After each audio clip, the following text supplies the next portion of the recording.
கர்த்தருக்குள் பிரியமானவர்களே, ஜூலை 9 இன்றைய பனித்துளிகளின் தலைப்பானது இதயம் இல்லாத மீனவன்.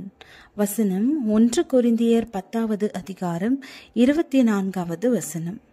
ஒவ்வொருவனும் தன் சுய பிரயோஜனத்தை தேடாமல் பிறனுடைய பிரயோஜனத்தை தேட கடவன். காவல்காரனாக ஸ்காட்லாந்தில் நடைபெற்ற ஒரு மாநாட்டில் சீனாவில் மிஷனரி பணி செய்த அட்சன் டெய்லர் ஒரு முறை பேசின போது, சில காலம் இங்கிலாந்தில் வசித்து தன் பெயரை பீட்டர் என்று மாற்றிய சீன நாட்டவர் ஒருவன் தன் நாட்டிற்கு என்னுடன் கப்பலில் பயணம் செய்து கொண்டிருந்தான். திடீரென அவரை காணாமையால் கப்பலின் மேல் தட்டிலிருந்து கீழே விழுந்து விட்டார். பக்கத்தில் இருந்த படகோட்டியிடம் அவர் எங்கே என்றேன். அவர் கீழே விழுந்து விட்டார் என்றான். உடனே தயவு செய்து மீன் பிடிக்கும் வலையை வீசி அவரை காப்பாற்ற மாட்டாயா என்று கெஞ்சினேன்.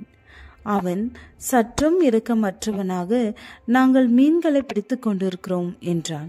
தயவு செய்து உதவி செய் என்றேன். அவன், அப்படியானால் நீ எத்தனை டாலர் கொடுப்பாய் என்றான். நான் என்னிடம் இருக்கும் எல்லா தருகிறேன் என்றேன். எவ்வளவு என்றான். $5 என்றேன். $30 தர வேண்டும் என்றான்.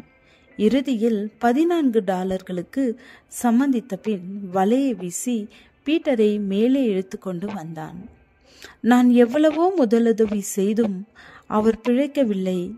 எத்தனை தன்னலம், இரக்கமற்ற தன்மை!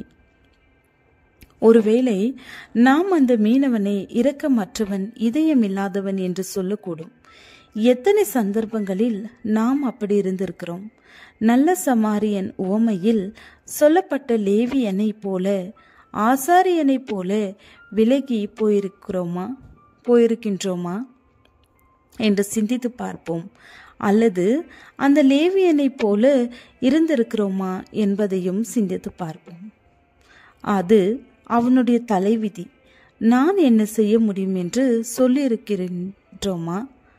உன் சகோதரன் எங்கே என்று உன்னிடம் கேட்கப்படும் போது, காயினை போல நான் என் சகோதரனுக்கு காவலாளியோ என்று சொல்லும் நிலை வராதிருக்க ஜாக்கிரதையாயிருப்போம்.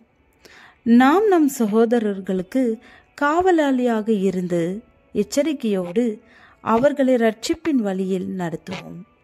அதுவே தேவ பார்வையில் புத்தியுள்ள ஆராதனை.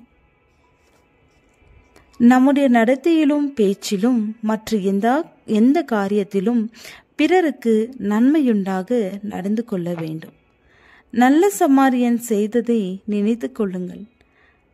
நம்மால் இயன்ற நன்மைகளை செய்ய பழக வேண்டும்.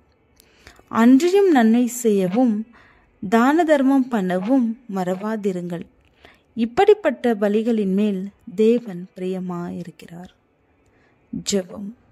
பிதாவே, உம்முடைய குமாரன் இயேசு கிறிஸ்துவை போல நன்மை செய்கிறவர்களாக சுற்றி திரிய உதவி அருளும்.